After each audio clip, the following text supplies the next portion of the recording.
perang Angkatan Laut Amerika Serikat hancur dihantam 4 rudal. Kapal perang Angkatan Laut Amerika Serikat US Navy yakni USS Durham hancur dan tenggelam setelah dihantam 3 rudal anti kapal. Peristiwa ini terjadi di Samudra Pasifik.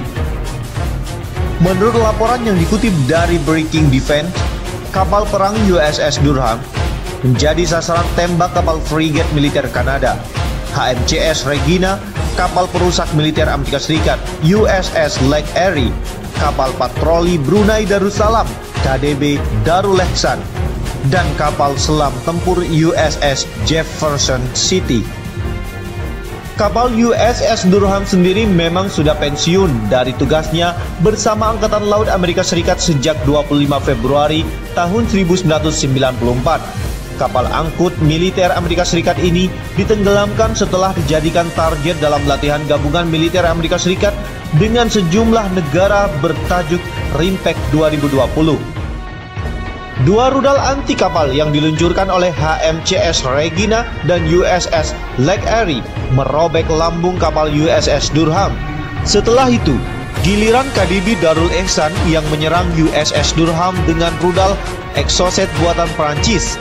Yang terakhir, kapal selam USS Jefferson City melepas torpedo MK48 yang mengirim kapal tua itu tenggelam ke dasar Samudra Pasifik.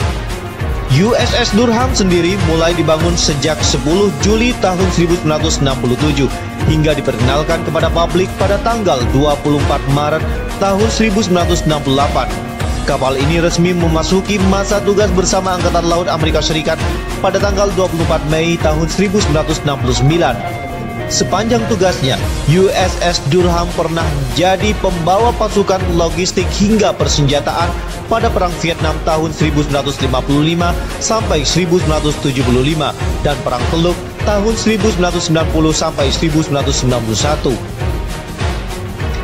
Latihan gabungan RIMPAC memang menjadi kegiatan rutin yang diikuti oleh sejumlah negara selain Amerika Serikat dan Australia. Menurut laporan US Naval Institute yang dikutip dari FIFA Militer, RIMPAC 2020 diikuti oleh 10 negara: Brunei Darussalam, Kanada, Prancis, Jepang, Selandia Baru, Korea Selatan, Filipina, dan Singapura ikut ambil bagian selain Amerika Serikat dan Australia. Menurut keterangan Komandan RIMPAC 2020 yang juga menjabat Wakil Komandan Armada Ketiga Militer Amerika Serikat, yakni Laksamana Scott Kahn, semula latihan gabungan ini akan diikuti oleh 30 negara dengan lebih dari 50 kapal perang dan kapal selam, lebih dari 200 pesawat serta melibatkan 25.000 personil. Akan tetapi, akibat pandemi virus corona atau COVID-19, jumlah tersebut diturunkan secara signifikan. Awalnya, RIMPAC 2020 direncanakan untuk mencakup hingga 30 negara, lebih dari 50 kapal perang dan kapal selam, lebih dari 200 pesawat, dan 25.000 personel. Itu akan menjadi RIMPAC terbesar hingga saat ini, ucap Kahn. Kami telah menurunkannya menjadi 10 negara, 22 kapal, 1 kapal selam, dan sekitar 5.300 personel yang secara keseluruhan berada di laut. Latihan gabungan bertajuk RIMPAC 2020 memiliki arti penting bagi militer Amerika Serikat dan negara-negara sekutunya. Ajang ini dinilai sebagai salah satu aksi unjuk kekuatan dari Amerika Serikat dan sekutunya menyusul ketegangan dengan China yang kian meningkat.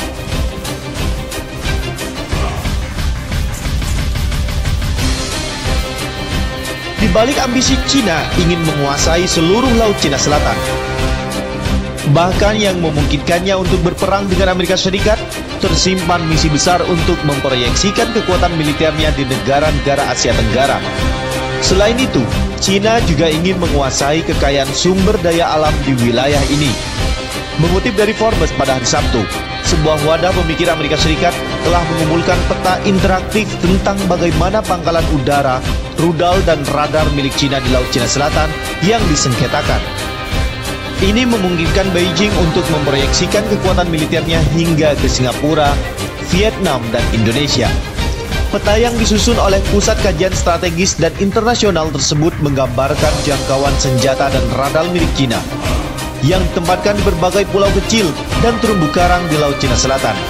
Pesawat pembom H-6 milik Cina yang berbasis di Pulau Wudi berjarak sekitar 400 mil dari Hong Kong dapat menyerang target jauh di timur Filipina dan selatan Singapura, termasuk rute perdagangan internasional Selat Malaka hingga ibu kota Indonesia, yakni Jakarta. Sementara pesawat tempur J-11 milik Cina dapat menjangkau hingga Singapura, Balikpapan, dan Laut Jawa di Indonesia serta ke timur Filipina. Kemudian Vietnam Selatan dan Malaysia akan berada dalam jangkauan kekuatan udara milik Cina. Demikian juga rudal anti kapal dan anti pesawat milik Cina yang dikerahkan di Kepulauan Spratly, sekelompok terumbu kecil di tengah Laut Cina Selatan. Ini memungkinkan rudal milik Cina menjangkau seluruh wilayah di Asia Tenggara menurut peta CSIS. Dari misi SRIP, sekitar 900 mil tenggara Hong Kong dan 500 hingga 600 mil dari Manila dan kota Ho Chi Minh, rudal jelajah anti kapal YJ-62 dan YJ-12B milik Cina dapat menyerang sejauh pantai Vietnam, Brunei dan Filipina, Pulau Palawan. Peta CSIS ini menunjukkan bahwa dengan menguasai Laut Cina Selatan, Cina dapat menempatkan radar yang sangat dibutuhkan untuk menemukan target pesawat tempur dan rudal. Hanya dari pangkalan udara di Pulau Wudi dan misi SRIP, pesawat peringatan dini KJ-500 milik Cina dapat mendeteksi pesawat terbang tinggi di seluruh Vietnam dan sejauh Manila dan Tarakan. KJ-500 dapat mendeteksi kapal yang berlayar di sepanjang pantai milik Vietnam, Brunei, dan Palawan. Pakar urusan Asia CSIS Greg Polling mengatakan bahwa peta tersebut menunjukkan pentingnya Laut Cina Selatan untuk memproyeksikan kekuatan Beijing di wilayah tersebut. Jika Cina tidak memiliki fasilitas di Spratly, maka Cina tidak akan dapat menempatkan pesawat patroli dan jet tempur di atas Selat Malaka atau Indonesia tanpa pengisian bahan bakar udara atau menggunakan kapal induk di masa depan, kata Polling. Laut Cina Selatan kaya akan sumber daya energi dan terletak di dekat jalur perlayaran yang sibuk, telah menjadi sengketa selama beberapa dekade. Cina, Vietnam, Filipina, Taiwan, Indonesia, dan Malaysia semuanya memiliki klaim yang bersaing di wilayah tersebut. Sementara Amerika Serikat enggan membiarkan Cina mengendalikan perairan yang disayangi oleh begitu banyak sekutu Amerika Serikat. Polling percaya bahwa banyak pangkalan di Cina meningkatkan peluang Beijing untuk menguasai Laut Cina Selatan. Manfaat utama dari fasilitas Cina saat ini adalah kemampuan untuk memantau semua aktivitas di Laut Cina Selatan dan mendukung pengerahan penjaga pantai dan kapal milisi ke depan. Ini dapat dengan cepat menanggapi aktivitas apapun oleh pihak-pihak Asia Tenggara yang tidak disukai oleh Cina. Itu perlahan akan mendorong orang Asia Tenggara keluar dari perairan ini. Jika strategi itu terus bekerja sebaik yang telah dilakukan, maka Cina akan mengendalikan Laut Cina Selatan dalam beberapa tahun tanpa harus melepaskan tembakan. Dan itu akan merusak dukungan apapun untuk kehadiran Amerika Serikat di masa depan, ungkapnya.